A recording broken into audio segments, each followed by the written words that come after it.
Então, alguns elementos da catálise enzimática, conhecido como cofatores. Os cofatores enzimáticos, eles podem ser, como eu falei, do tipo orgânicos ou inorgânicos. Os tipos inorgânicos, né? Normalmente eles são íons metálicos, né? Tais como cobre, formados a partir de cobre, ferro, potássio, magnésio, manganês, molibdênio, ok? Nas suas versões ionizadas, né? O íon cúprico, o íon férrico ou ferroso, o íon potássio, o íon magnésio, certo? Que são cofatores importantes para a atuação da atividade de diversas enzimas. Vejam aqui, por exemplo, o caso como foi passado no slide passado. A hexoquinase, ela depende de um cofator magnésio. Então, ele está evidenciado aqui, por exemplo. E boa parte das enzimas que utilizam fosfato depende de como um cofator, o íon magnésio 2+. É assim, então, para a hexoquinase, a glicose fosfatase e a piruvato quinase.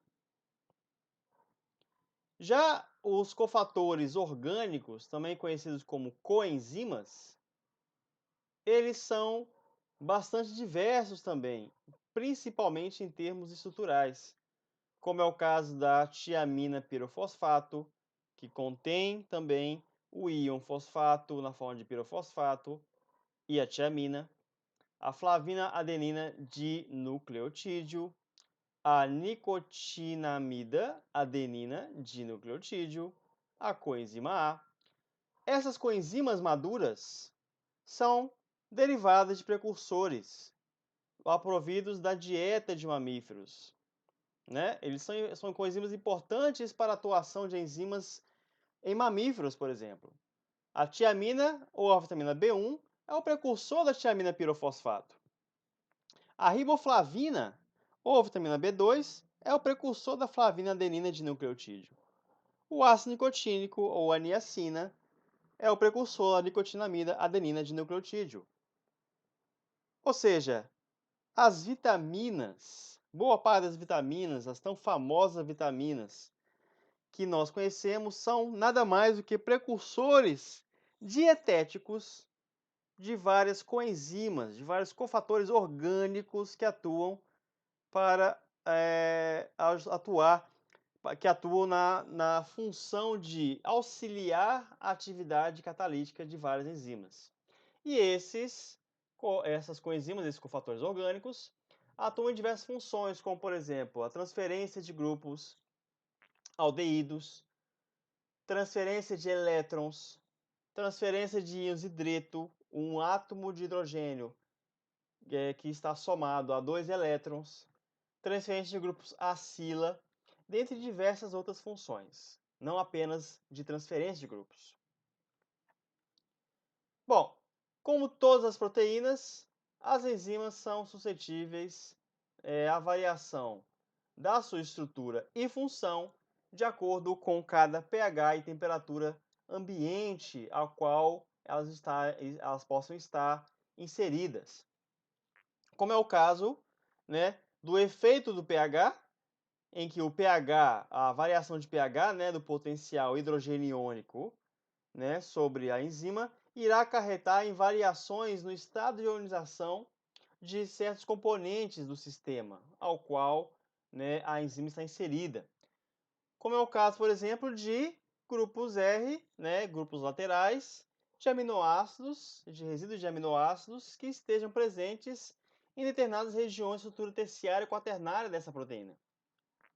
Se houver a ionização desses componentes, né, alterando a composição de cargas desses grupos, isso irá afetar drasticamente na estrutura tridimensional da proteína e que irá acarretar uma alteração na função dessa proteína. Notem, lembrem-se que a estrutura nativa, a estrutura funcional de uma proteína está dependente diretamente das interações que ocorrem no interior dessas estruturas. Ou seja, o estado de ionização ele é específico para uma dada proteína ou para uma dada enzima que irá determinar uma função para essa enzima. Se o estado de ionização mudar devido a variações de pH, variações na concentração do íon H+, né, do íon hidrogênio, nesse ambiente ao qual a enzima está, haverá então uma alteração do estado de ionização que acarretará na alteração da função da proteína. Então, várias proteínas, né, que têm papéis de enzimas possuem grupos ionizáveis, que existem em diferentes estados de ionização, importantes para a sua atividade e, com consequência, a estrutura a qual está ligada a sua atividade, ou também chamada de estrutura nativa.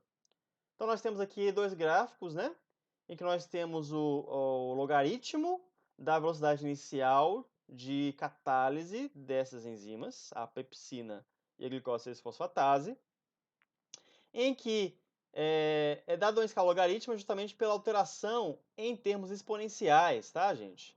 Da variação da capacidade enzimática, da velocidade enzimática a qual essas enzimas estão associadas.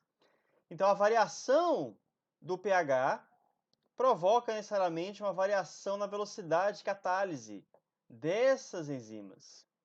Isso faz com que, no caso, por que ocorre essa variação da velocidade? Porque a catálise está associada a uma estrutura nativa, que é alterada a partir da alteração do potencial hidrogênio iônico do meio, que vai afetar o estado de ionização de determinados grupos laterais, ou grupos R, de resíduos de aminoácidos da estrutura tridimensional dessa proteína.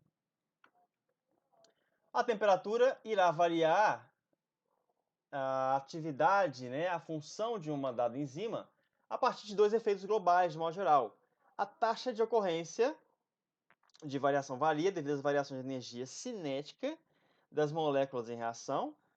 Lembre-se que então existe sempre uma movimentação constante, uma energia cinética associada às moléculas de uma reação, sejam essas moléculas os catalisadores, como as enzimas, ou sejam as moléculas dos substratos. E aí isso vai alterar a questão da quantidade de colisões entre essas moléculas no meio. E a estabilidade da enzima também é alterada, devido a efeitos de inativação ou desnaturação térmica.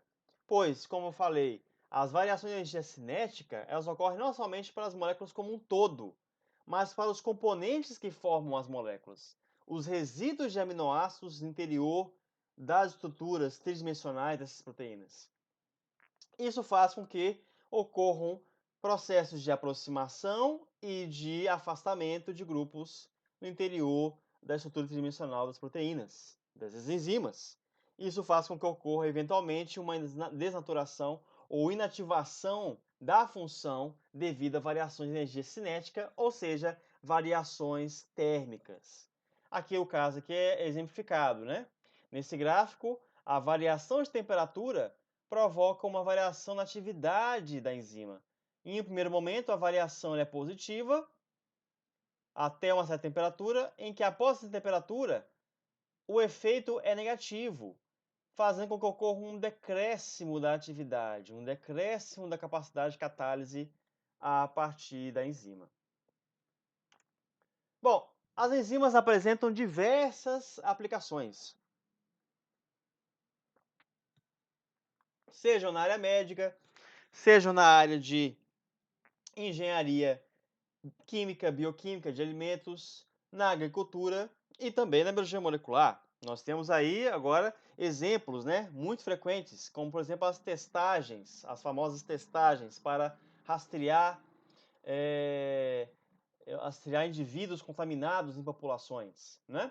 E aí nós temos isso com base no uso de enzimas aplicadas na biologia molecular, como no caso uma transcriptase reversa.